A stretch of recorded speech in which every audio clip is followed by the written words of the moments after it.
사무엘상 21장 1절에서 9절까지입니다.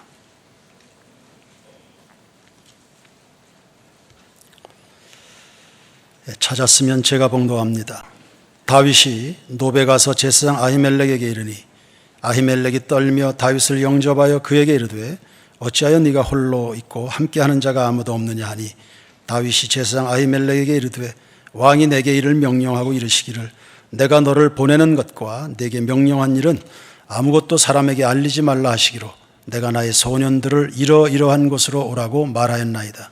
이제 당신의 수중에 무엇이 있나이까? 떡 5덩이나 무엇이나 있는 대로 내 손에 주소서 하니 제사장이 다윗에게 대답하여 이르되 보통 떡은 내 수중에 없으나 거룩한 떡은 있나니 그 소년들이 여자를 가까이만 하지 아니하였으면 주리라 하는지라. 다윗이 제사장에게 대답하여 이르되 우리가 참으로 3일 동안이나 여자를 가까이 하지 아니하였나이다. 내가 떠난 길이 보통 여행이라도 소년들의 그릇이 성결하겠거든 하물며 오늘 그들의 그릇이 성결하지 아니하겠나이까 하며 제사장이 그 거룩한 떡을 주었으니 거기는 진설병 곧 여호와 앞에서 물려낸 떡밖에 없었음이라. 이 떡은 더운 떡을 드리는 날에 물려낸 것이더라. 그날에 사울의 신하 한 사람이 여호와 앞에 머물러 있었는데 그는 도액이라 이름하는 에돔 사람이요 사울의 목자장이었더라. 다윗이 아히멜렉에게 이르되 여기 당신의 수중에 창이나 칼이 없나이까? 왕의 일이 급함으로 내가 내 칼과 무기를 가지지 못하였나이다 하니 제사장이 이르되 네가 엘라 골짜기에서 죽인 블레셋 사람 골리앗의 칼이 보자기에 쌓여 에봇 뒤에 있으니 네가 그것을 가지려거든 가지라. 여기는 그것밖에 다른 것이 없느니라 하는지라. 다윗이 이르되 그 같은 것이 또 없나니 내게 주소서 하더라. 아멘. 다윗은 지금 고난의 학교를 통과 중에 있습니다. 고난 중엔 배워야죠. 고난의 학교입니다. 배워야 가르칠 수 있습니다. 그리고 가르치면 세상에 변화가 옵니다. 다윗도 배워야 했습니다. 정직입니다. 사람이 궁지에 몰리면 허둥대기 십상인데요. 다윗도 예외는 아니어서 거짓을 남발했습니다. 2절에 보시면 제사장에게 왕의 특수 임무를 수행 중입니다. 부하들과는 어디에서 합류하기로 했습니다. 라고 둘러댔습니다. 8절에 보시면 급작스럽게 왕의 지시를 받고 움직이다 보니까 칼과 무기를 준비를 못했습니다. 라고도 핑계를 댔습니다. 평소 그답지 않은 행위들이죠. 다윗은 성경의 대표적인 영웅적 신앙인으로 인정을 받는데 그 역시 연약한 인간임을 알 수 있습니다. 하나님의 은혜가 필요하다는 말이고 그래서 이 땅의 모든 사람들은 연단받아야 됩니다. 거짓말, 이 문제 어떻게 다루면 좋겠습니까? 당연히 하지 말아야죠. 요한복음 8장 44절 다 같이 한번 읽겠습니다. 큰 소리로 시작. 너희는 너희 아비 마귀에게서 났으니 너희 아비의 욕심대로 너희도 행하고자 하느니라. 그는 처음부터 살인한 자요 진리가 그 속에 없으므로 진리에 서지 못하고 거짓을 말할 때마다 제 것으로 말하나니 이는 그가 거짓말쟁이요 거짓의 아비가 되었음이라. 아멘. 거짓말은 단지 윤리적 문제가 아닙니다. 이건 영적인 범죄입니다. 거짓의 배우가 누굽니까? 마귀입니다. 거짓의 아비라. 거짓말은 이 땅의 모든 거짓말은 마귀가 뿌려놓은 가라지입니다. 에덴 동산에서부터 시작이 됐습니다. 너희 선악과 먹으면 하나님처럼 된다. 그리고 결코 죽지 않는다. 하와가 그 말에 속았습니다. 하나님에 대한 의심이 발생했고요. 그 의심은 원망으로 나오고 그 원망은 반역으로 나왔습니다. 그리고 자기의 삶의 패망이 오게 됐습니다. 여러분 우습지 않나요? 이게 속아 넘어갈 이야기입니까? 과일 하나를 먹으면 하나님처럼 된다. 이게 속을 이야기입니까? 그러나 속는 게 인간입니다. 왜요? 거짓의 배후에 미혹하는 악한 영이 있기 때문에 속는 겁니다. 허우대 멀쩡한 사람들이 그 그 똑똑한 사람들이, 그 배운 사람들이, 경우가 반듯한 사람들이 이단들에 넘어가는 거 보십시오. 그 거짓의 배후에 틈타고 있는 악한 영이 있기 때문에 넘어가는 것입니다. 우리 존귀한 하나님의 백성들이 그런 일에 여러분의 마음 중심이나 생각이나 여러분의 입이 그런 거짓말에 쓰임받을 수 있겠습니까? 거짓은 각종의 신뢰를 파괴하고 관계를 방해합니다. 본인에게는 치명적 상처를 안깁니다. 그래서 건강한 사회가 되려고 그러면 이 거짓을 배격해야 됩니다. 사도행전 5장에 아나니아와 삽비라가 헌금 문제로 자신들을 포장하려고 그러다가 들통이 났습니다. 성령께서 단호하게 그날 두 부부를 죽음으로 다스렸습니다. 그럴만 하니까요. 교회의 순수성 때문이었습니다. 출애굽기 22장 18절에 무당은 살려두지 말라. 무당, 세상을 다 속이는 사람들 아닙니까? 무당뿐 아닙니다. 신천지나 사이비 각종 이단 집단들 다 거짓말하지 않습니까? 자신의 뜻 이룰 수만 있으면 되나가나 다 거짓말입니다. 부모도 속이게 만들고 배우자도 속이게 만들고 교회도 다 속이도록 만들고 책임 못 질 거짓말들을 남발을 해야 됩니다. 특별히 최악의 거짓말이 있는데 요한일서 2장 22절입니다. 다 같이 한번 시작.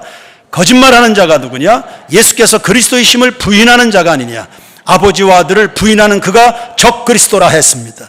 무당 신천지 다 최악의 거짓말쟁이들이죠. 세상을 어지럽히잖아요.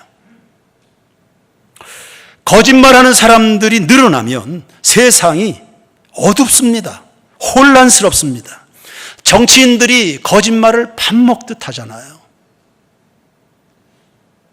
사회가 길을 잃어버립니다. 해서 교회라도, 우리 세인교회 성도들이라도 깨어서 믿음대로 정직한 복음으로 무장하고 그 말씀을 증거함으로 진리와 진실의 강을 이 땅에 흘려보내야 될 줄로 믿습니다. 잠언 11장 11절입니다. 다 같이 시작. 성읍은 정직한 자의 축복으로 인하여 진흥하고 악한 자의 입으로 말미암아 무너진다 했습니다. 믿음이 뭡니까? 믿음은 정직, 신실, 충성 이런 개념을 다 포함하는 단어입니다. 하나님을 정말 잘 믿는 사람은 아예 거짓말할 필요를 느끼질 않습니다. 아첨하지 않습니다. 뭐 때문에 그렇게 하겠어요? 심는 대로 거두고 행한 대로 갚으시는 하나님이신데 뭐 때문에 거짓말을 합니까? 내가 믿음대로 살면 내 인생에 반드시 볕들 날이 오도록 내 인생에 복을 주신다는 하나님에 대한 믿음이 있으니 거짓말할 필요를 느끼지 않는 겁니다. 그냥 하나님 앞에서 오늘을 신실하게 주어진 직분에 충성할 뿐입니다. 시편 84편 11절 12절입니다. 다 같이 큰 소리로 시작. 여호와 하나님은 해요 방패이시라. 여호와께서 은혜와 영화를 주시며 정직하게 행하는 자에게 좋은 것을 아끼지 아니하실 것입니다. 만군의 여호와여 주께 의지하는 자는 복이 있나이다. 할렐루야. 은혜와 영화를 안겨주시는 분이 누구십니까? 하나님이세요. 누구에게 그것을 안겨줍니까? 정직한 사람입니다. 하나님의 눈밖에 나는 순간에 잠시는 편할는지 모르지만 평생 고생한다는 것을 아는 겁니다.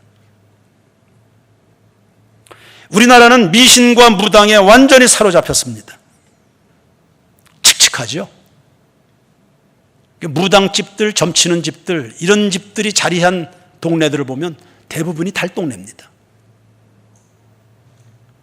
아프리카도 마찬가지고 칙칙해요. 가난과 저주에 붙잡힙니다. 그런 이 조선 땅에 선교사들이 들어와서 복음을 전했습니다. 무당집 대신 교회가 늘어나게 됐습니다. 이 땅에 거짓과 어둠의 영이 상당 부분 거쳐지게 됐는 줄로 믿습니다. 그러므로 거짓된 사회를 치유하는 것이 하나님의 아들 예수 그리스도의 복음인 것입니다. 홍수가 났습니다. 집중호우가 쏟아졌어요. 강물이고 개천이고 논밭이고 흙탕물로 뒤덮였습니다. 흙탕물이 바다로 대거 유입이 되면서 바닷물의 염분의 변화를 줬습니다. 물고기, 양식, 어패류가 집단 폐사해버렸습니다. 한숨이 절로 나오는 순간들입니다. 그러나 그런 흙탕물보다 거짓의 흙탕물을 걷어내는 것이 우리 인생의 인류의 더 시급한 과제라는 거, 이거 우리가 기억해야 됩니다. 여러분 보세요. 마귀가 던진 거짓말과 하와의 속에 도살인 탐욕이 결탁하더니 에덴 동산의 평화와 번영이 사라져버린 겁니다. 속지 말아야 되고요. 거짓말 하지도 말아야 됩니다. 제 선배 목사님 중에 한 분은 교회 직원들이 실수하는 것들은 다 용납을 합니다. 근데 직원들이 거짓말한다, 당장 내버려버린. 거짓말은 절대 교회에서 용납 안 한다. 사실 거짓말하는 것은 본인만 속는 겁니다. 본인만 몰라요. 거짓말하고 있는 거를요. 이것이 얼마나 큰 수치인지 본인만 모르고 세상이 다 속는 줄로 알아요. 하나님이 살아계신데 세상 속을 리 없습니다. 하나님이 알고 옆에 있는 사람들 다 압니다. 본인만 몰라요. 본인만 고집을 부려요. 미련하게, 정직하게. 내 마음은 솔직히 그게 아닌데 정직해야 되는데.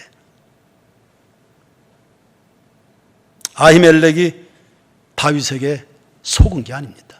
알지만 그 다윗이 귀한 사람인 줄 알아서 그냥 사랑해 준 겁니다. 나중에 22장 보면 아히멜렉이 그를 사랑했다는 것을 알 수 있습니다. 예수님도 먼 훗날 아히멜렉의 이 행위에 대해서 이것이 긍휼이었다고 예수님이 모범적 사례로 예화로 들 만큼 아히멜렉의 행동이 사랑입니다.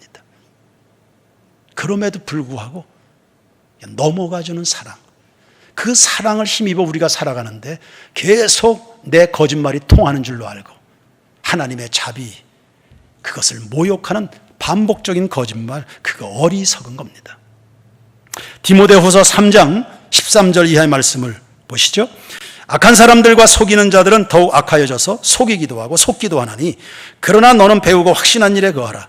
너는 내가 누구에게서 배운 것을 알며 또 어려서부터 성경을 알았나니 성경은 능히 너로 하여금 그리스도 예수 안에 있는 믿음으로 말미암아 어디에 이르게 합니까? 구원에 이르는 지혜가 있게 한다. 모든 성경은 하나님의 감동으로 된 것으로 교훈과 책망과 바르게 함과 의로 교육하기에 유익하니 이는 하나님의 사람으로 온전하게 모든 선한 일을 행할 능력을 갖추게 하려 한다. 거짓으로 만연된 사회를 정화하는 길을 제시한 겁니다. 배우고 확신한 일에 거하라. 근거는 성경입니다. 성경의 기능 두 가지가 나와 있습니다. 사람들로 하여금 구원에 이르게 한다. 두 번째는 교훈, 책망, 바르게 함, 의로 가르쳐서 사람들을 다 온전하게 만듭니다. 온전한 사람에게서 온전한 행위가 나오겠죠. 온전한 일을 행할 수 있는 선한 능력을 갖추도록 성경이 그렇게 하는 겁니다. 그래서 이 말씀으로 말미암아 온전케 된 사람들이 늘어가도록 하는 것, 이게 예수 운동이고 복음 운동이고 사회 정화는 이렇게 이루어지는 겁니다. 그러니 성도 여러분, 하나님의 말씀이 들리는 곳에 공적인 예배의 현장을 잘 지켜나가시고 날마다 새벽 묵상, 여러분이 그 새벽 묵상으로 하나님의 정직의 영, 하나님의 정직의 영이 흐르는 하나님의 말씀이 우리 속에 뒤덮여 있는 흙탕물을 걷어낼 때까지 하나님의 말씀으로 계속 유입하는 거예요. 그렇게 여러분이 정화될 때 이 사회가, 역사가 뒤바뀌어지게 되는 겁니다. 전 그 순서를 믿습니다. 바울이 예배소에 들어갔습니다. 마술하는 사람들이 판을 치고 있었습니다. 두란노에서 말씀을 2년여 동안 가르쳤습니다. 조금 지나서 마술사들이 단체로 다 회개했습니다. 마술 서적을 한 군데 모아놓고 불살라버리는 퍼포먼스를 일으킵니다. 예수가 도시를 진실하게 만들어버린 겁니다.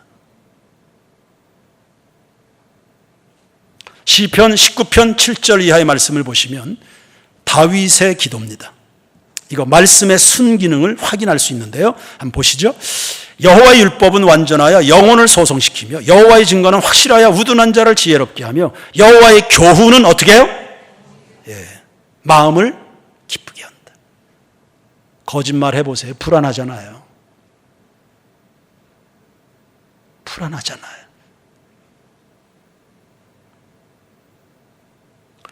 여호와의 계명은 또 어떻게 해요? 어떻게 해요? 순결해서 눈을 밝게 한다. 그러니까 실수하지 않아요. 분별력에 실수가 없어요. 여호와를 경외하는 도는 어떻게 해요? 정결해요. 여호와의 법은 진실해요. 사람을 의롭게 만들어요. 금 곧 많은 순금보다 더 사모할 것이며 꿀과 송이꿀보다 더 달다. 또 주의 종이 이것으로 경고를 받고, 말씀의 기능 중에 하나입니다. 위로만 있지 않아요. 경고, 책망, 도전.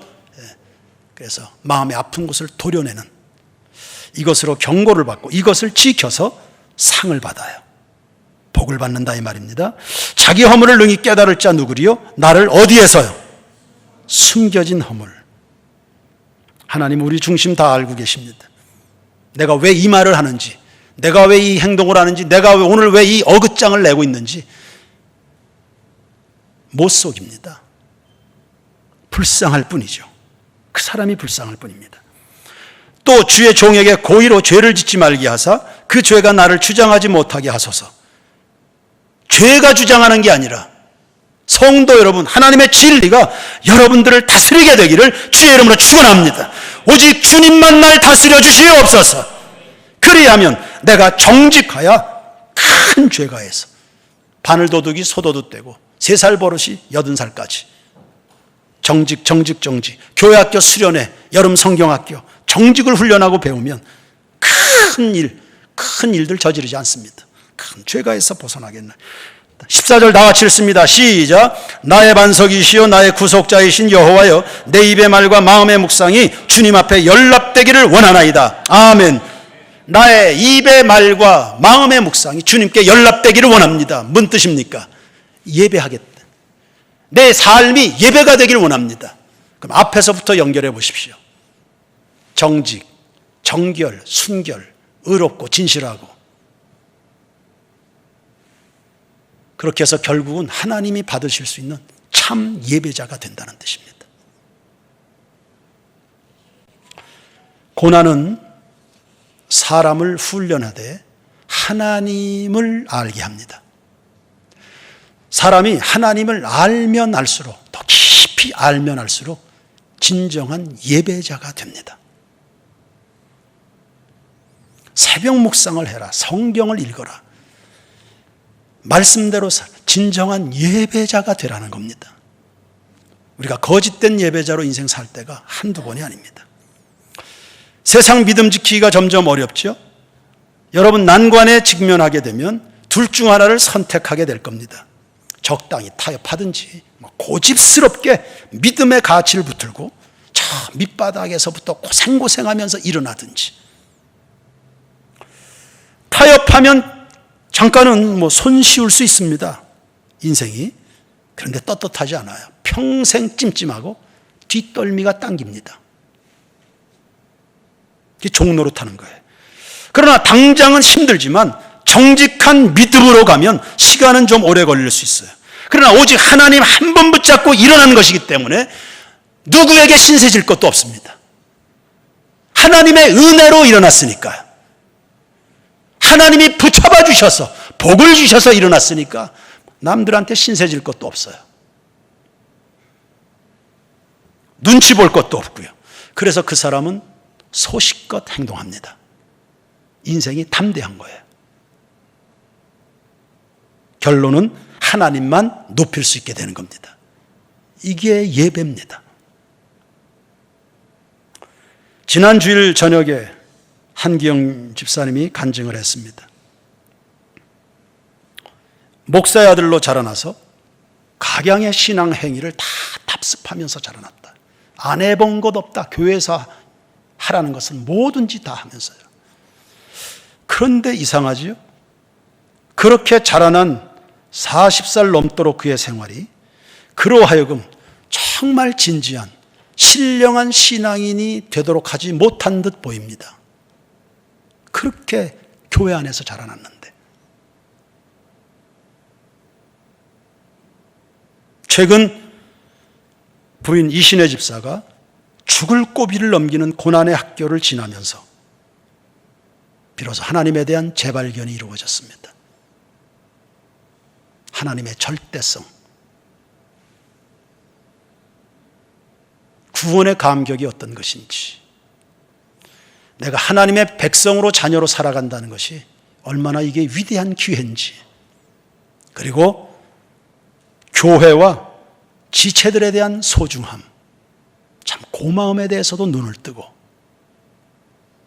인생 저 혼자 독불장군처럼 그렇게 사는 거 아니라는 것을 알게 됐을 겁니다. 그러면서 진정한 예배자로 한 걸음 나아가게 되는 계기가 됐다고 간증을 했습니다. 그 사람이 누가 시켜서 하는 사람 아니거든요. 본인의 입에서 먼저 간증 이야기가 나왔습니다. 다윗도 이런 과정을 밟아가는 중입니다. 사도 바울도 그리스도 예수를 아는 지식 가장 고상한 지식, 그러면서 나머지 것들을 배설물로 여기는 것처럼 우리가 알아가야 될 지식 중에 최고의 지식, 바로 하나님을 아는 지식입니다. 성경을 통해서 배우고요. 그리고 이 배워진, 귀로 들려진 성경이 잘 느껴지지 않는가요? 그게 가슴으로 느껴지도록 하기 위해서 고난의 학교를 하나님이 집어넣는 겁니다. 호세아 6장 1절에서부터 3절까지입니다. 다 같이 큰 목소리로 시작. 오라, 우리가 여호와께로 돌아가자. 여호와께서 우리를 찢으셨으나 도로 낫게 하실 것이요, 우리를 치셨으나 싸매어 주실 것임이라. 여호와께서 이틀 후에 우리를 살리시며 셋째 날에 우리를 일으키시리니 우리가 그의 앞에서 살리라. 그러므로 우리가 여호와를 알자. 힘써 여호와를 알자. 할렐루야. 교회 알아가십시오. 사람들 알아가십시오. 직장, 사회, 주식, 경제, 정치 알아가십시오. 그러나 하나님부터 알아가는 성도들 되기를 축원합니다. 하나님을 참으로 알아야지 여러분 자신도 알고 인생 허송세월하지 않는 겁니다. 하나님을 알되 힘써서 하나님을 아는 그것 때문에 작정기도도 해보시고, 당장 사업이 급하다고 작정기도하고 병 들었으니 작정기도할 수도 있겠지요. 그런 거 말고요. 하나님을 알면 사람의 심령이 질병도 능히 이긴다 하지 않습니까? 하나님을 아는 지식이요. 이쯤에서 다른 각도의 이야기를 좀 해보십시다.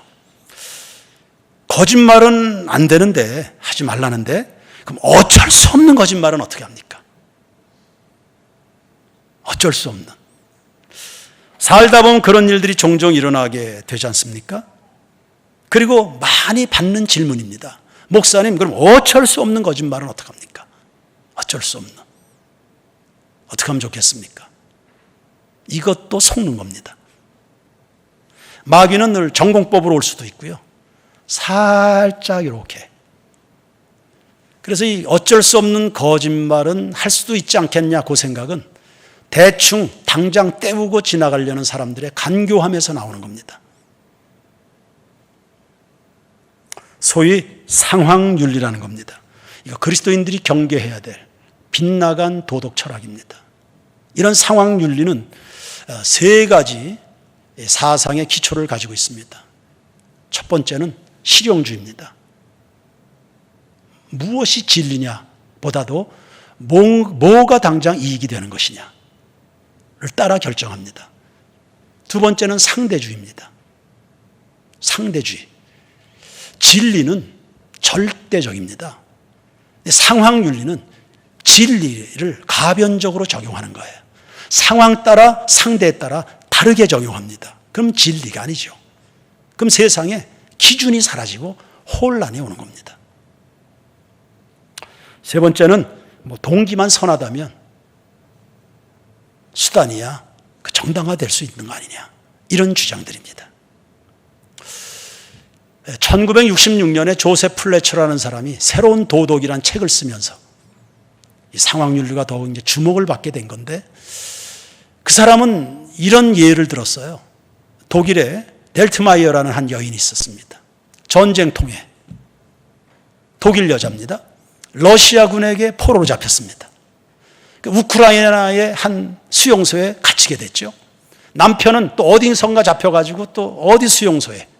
남편은 감사하게도 빨리 석방이 돼서 고향으로 돌아가서 아이들하고 생활을 잘하고 있었습니다. 그 소식을 감옥에서 듣게 됐습니다. 수용소에서. 그러니까 이 델트마이어도 집에 가고 싶잖아요. 남편과 아이들 보고 싶을 거 아닙니까? 가야 되는데 석방을 해줘야 가죠. 석방될 길이 보이지 않습니다. 유일한 길 하나 있습니다. 임신한 여인은 석방해주는 관례가 있었습니다. 그럼 어떡합니까? 이 여인이 평소 친분이 있던 간수에게 사정 이야기를 하고 임신을 한 겁니다. 그리고 석방이 됐습니다. 고향으로 돌아가서 가족들을 만났습니다. 그럴 수 있는 건가요? 그럴 수 있는 거겠습니까? 조셉 플래처는 그렇게 주장합니다. 물론 이 가상의 이야기입니다. 조셉 플래처는 이런 경우에 이건 죄가 아니다. 이건 희생적 간음이다. 가족들을 만나고자 하는 숭고한 목적이 있지 않았냐. 용납할 수 있다. 이렇게 이야기하는 겁니다.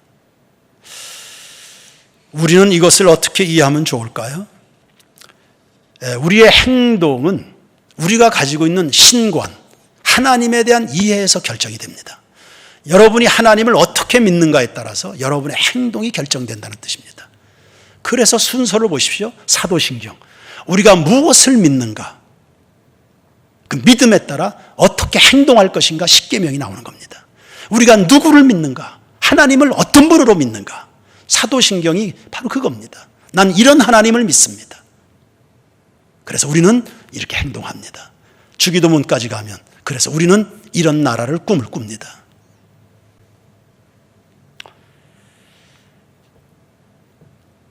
생각을 해보십시오. 이 여인이 이런 탈선적인 간음의 행위를 통하지 않으면 하나님은 이 여인을 절대 집으로 돌려보낼 수 없는 무기력한 분이냐는 거예요. 여러분이 뭔가 위기를 모면하기 위해서 어쩔 수 없이 거짓말을 할 수밖에 없는, 그럼 하나님은 그 상황에서 여러분을 정직하게 살아갈 때 여러분의 인생에 아무 영향도 주실 수 없는 무능력한 분이냐는 겁니다. 그런 거 아니죠. 여러분 믿음대로 역사하시는 하나님이신 것을 믿습니다.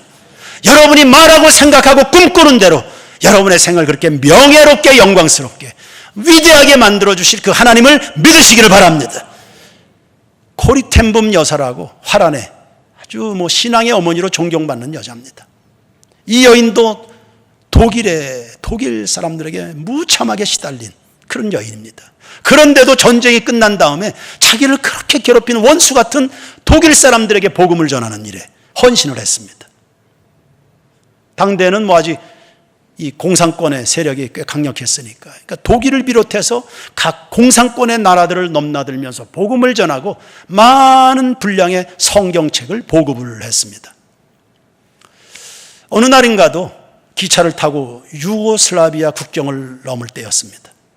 검문 검색이 심하죠. 들어오는 여행객들마다 다 가방을 뒤지고 때로는 그 가방에 뭐가 들었냐 이렇게 묻기도 하고. 그런데 이 코리텐붐이 많은 성경책을 여행 가방에 들고 들어가는데 하나님 이걸 제가 어떻게 합니까? 분명히 나한테도 물어볼 텐데요. 가방에 뭐가 들었냐 물어볼 텐데요. 성경입니다라고 말을 해야 됩니까? 아니면 적당히 둘러대야 되는 것입니까? 이것이 딜레마였어요. 일단 기도부터 했습니다. 하나님, 제가 거짓말하지 않고도 이 검색대를 통과할 수 있도록 도와주시옵소서. 코리텐붐 여사가 줄을 한참 길게 어떻게 쓰다 보니까 맨 뒤에 쓰게 됐습니다. 한 사람 한 사람 검색대를 통과하고 드디어 코리텐붐 차례가 됐습니다. 검색 요원이 아이고 할머니 오래 기다리셨네요. 가방이 굉장히 무겁게 보이는데 제가 들어다 드릴게요. 이래가지고 그냥 검색대를 통과하게 된 거예요.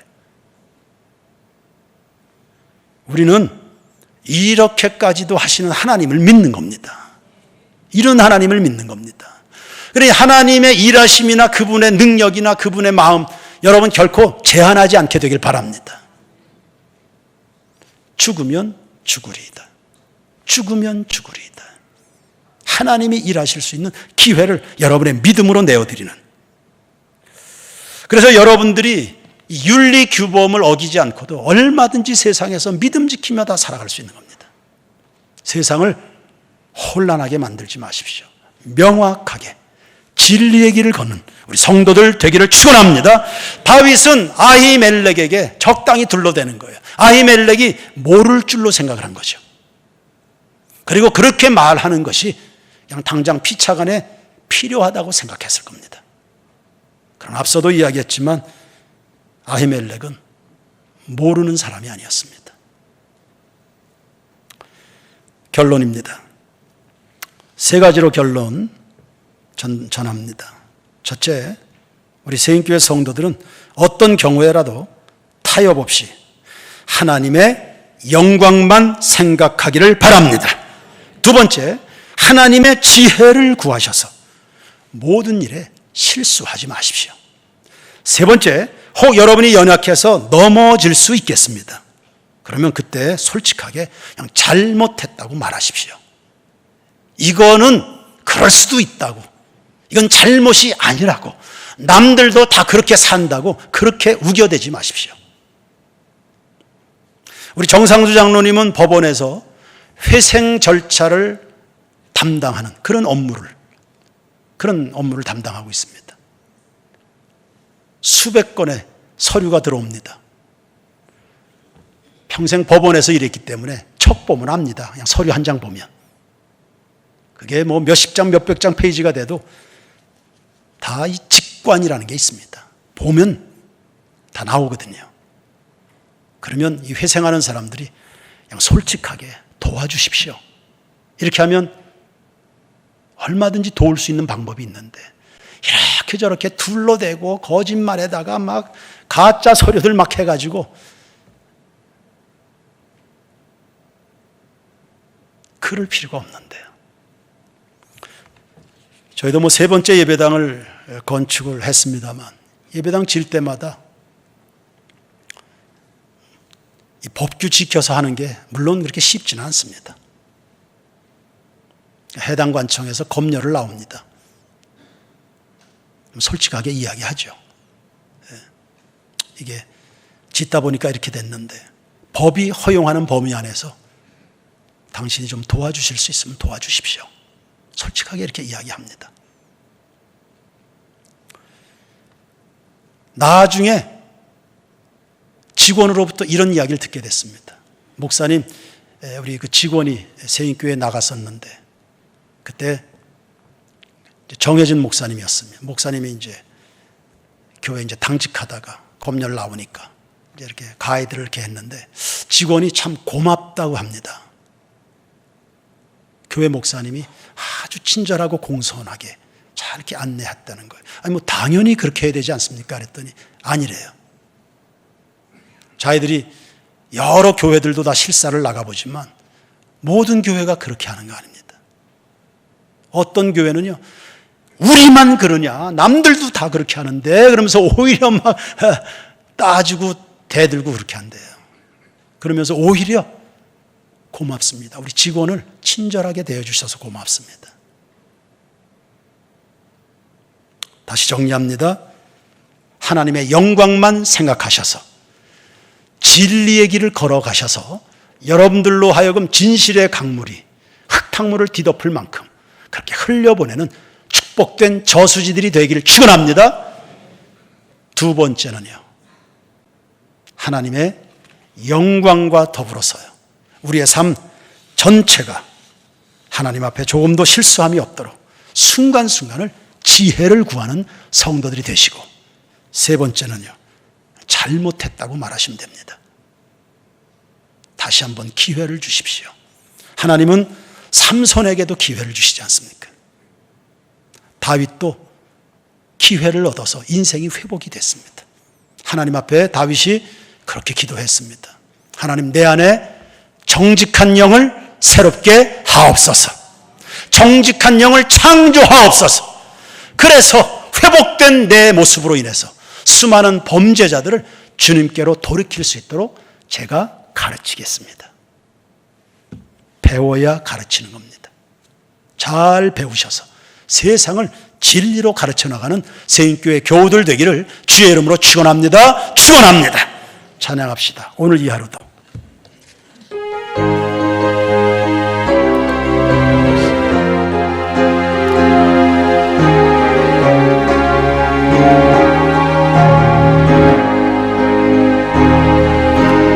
내게 주어진 하루 감사합니다. 내게 또 하루를 허락하시니 이 하루도 헛되이 보내지 않으며 살기 원합니다. 이러는 정말을 만한 자격 없지만 주의 인자하심이 믿음으로 이 하루도 내게 주어졌음 인하여 감사드립니다.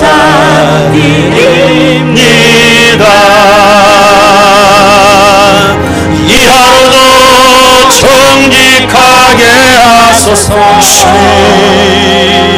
이 하루도 친절하게 하소서. 내가 만나는 모든 사람들에게 자비를 베풀게 하소서. 이 하루도 온유하게 하소서. 이 하루도 겸손하게 하소서. 나의 걸음을 지게 만드는 이들에게 용서를 베풀게 하소서. 내게 주어진 하루 감사합니다. 내게 또 하루를 허락하시니 즐거운 일이든 억슬픈 일이든 감사드립니다.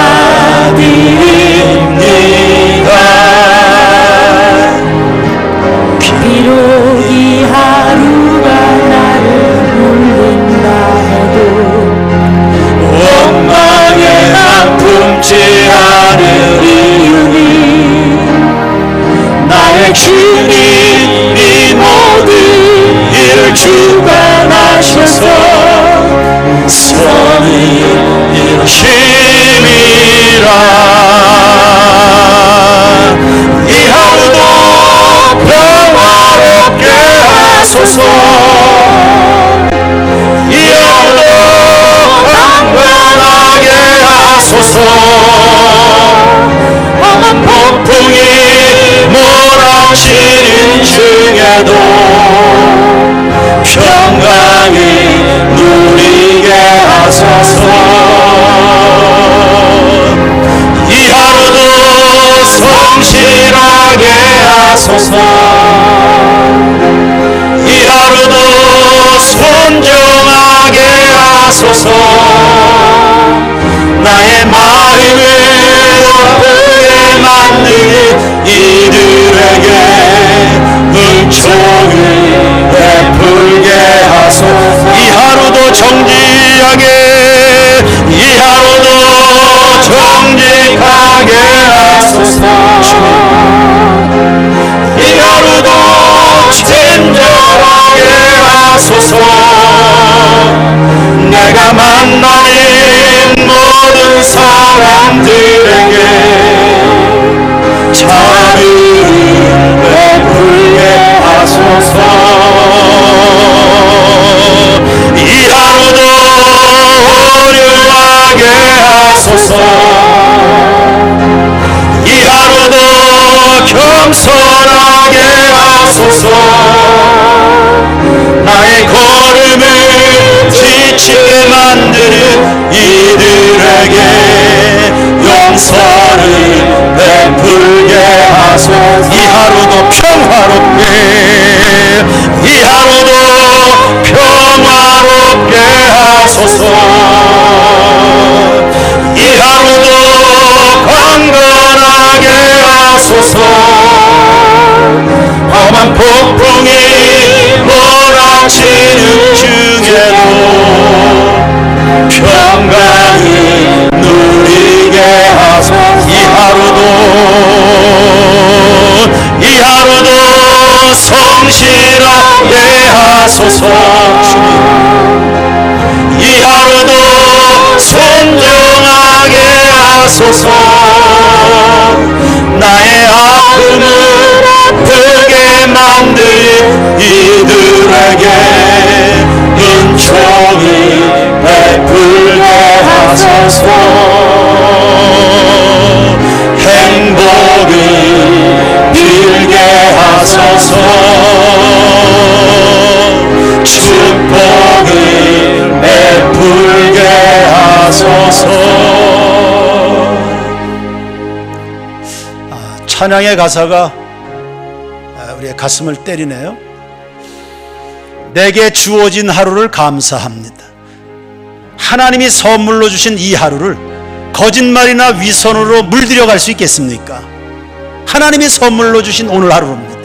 하나님이 또 선물로 주신 한 주간을 우리가 살아갑니다. 하나님의 의로, 하나님의 마음으로 물들여가는 한 주간의 삶이 되기를 주의 이름으로 축원합니다.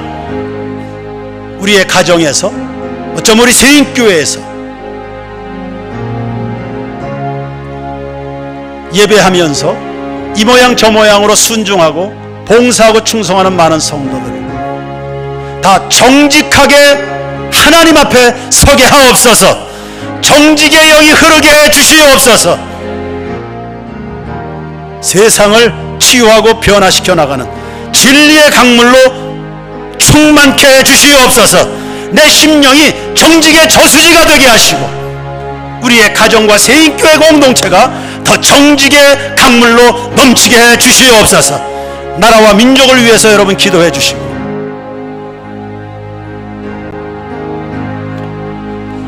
흙탕물로 뒤덮인 우리의 이웃들도 축복 기도해 주시고요.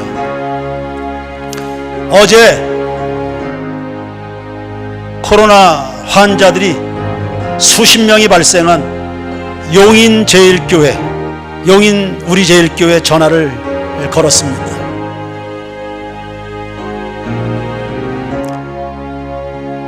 누군진 모르지만 전화를 받자마자 죄송합니다. 몇 번이나 죄송합니다. 그걸 따지기 위해서 전화한 게 아니란다. 자, 눈물이 핑 돕니다. 혹이라도 한국교회 누가 됐을까 싶어서 죄송합니다. 목사님 죄송합니다. 전화 제가 하자마자 전 원주에 사는 세인교회 황기원 목사입니다. 제가 문의드릴 것이 있어서 전화했습니다. 목사님 죄송합니다. 그 용인 우리 제일교회를 위해서도 기도해 주시고요. 이 땅의 한국 교회들마다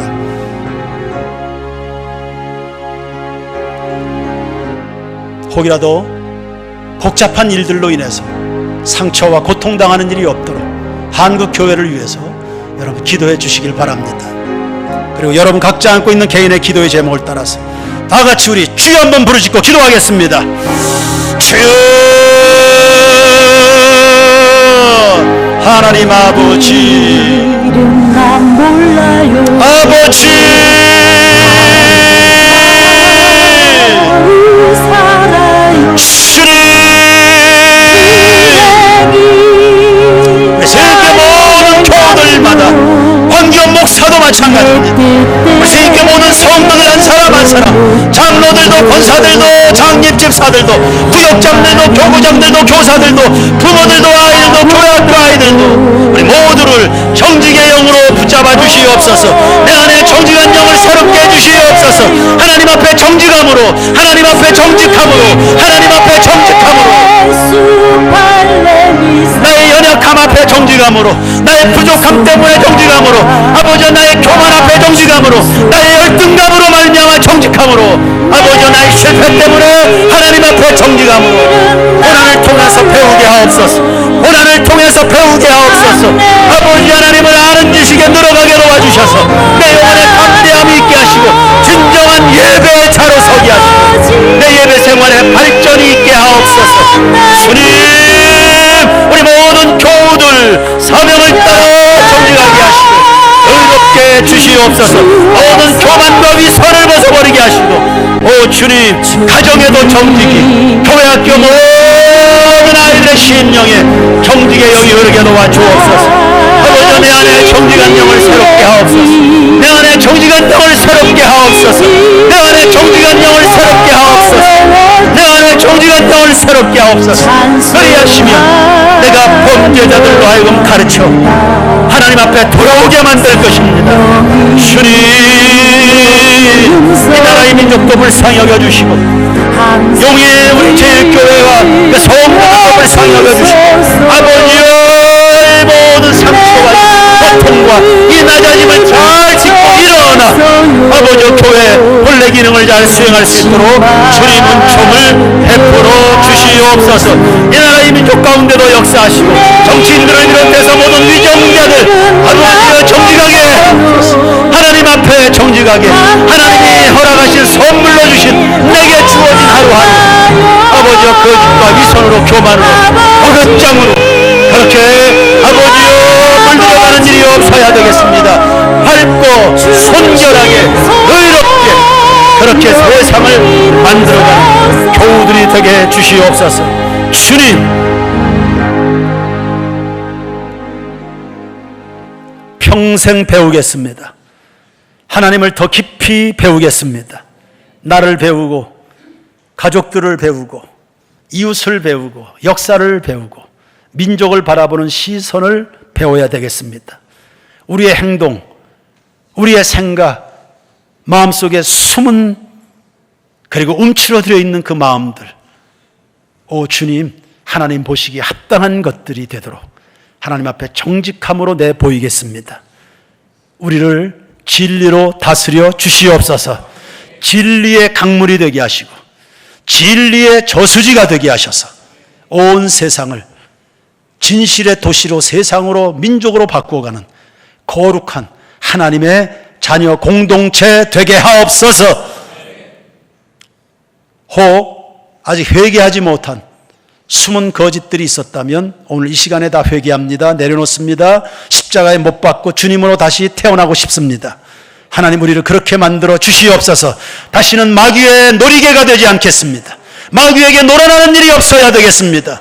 믿음으로 말하지 못한 것 회개합니다. 직장에서, 사업장에서, 거래처 사람들에게, 이웃들에게, 교우들에게 예수는 그리스도라고, 하나님이 우리 편에 계시다고, 하나님이 도우심할 수 있다고, 하나님이 함께 하시면 가나안 땅을 들어갈 수 있다고 그렇게 말하지 못한 것을 용서하옵소서.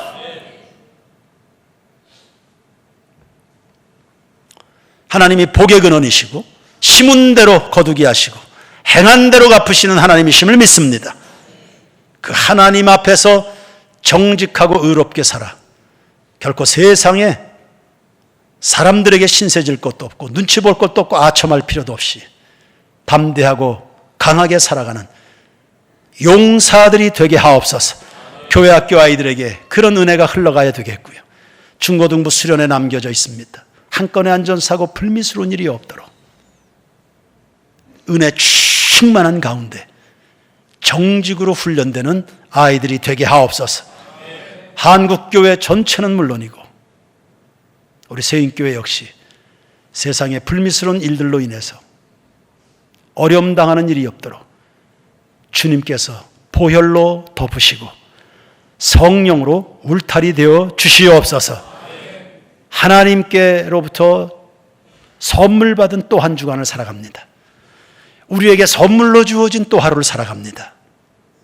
주님의 은혜로 물들여가는, 찬양으로 물들여가는, 겸손으로 물들여가는, 진실과 친절로 물들여가는, 의로움으로 물들여가는 우리 모든 교우들 되게 하옵소서. 예물 드린 손길들을 기억하시고 하나님 앞에 예물 드리는 그 손길도 언제나 정직하게 하옵소서. 마음을 다하고 뜻을 다하고 성품을 다하고 목숨을 다하기까지의 그러한 예물 생활이 되도록 우리의 재물관에 하나님에 대한 분명한 믿음이 묻어나는 그런 물질 생활 살아가게 하옵소서. 각자 안고 있는 개인의 모든 제목들마다 주께서 살피셔서 은혜와 복을 가정마다 내려워 주시옵소서. 병든 자는 치유하시고 청년들은 직장 선물해 주시고 우리 관연에 있는 청년들 결혼의 문 열어주시고 자녀 생산의 문도 열어주시고 성도들 생업의 문들도 활짝활짝 열어 주시옵소서. 예수님 이름으로 기도드립니다. 아멘.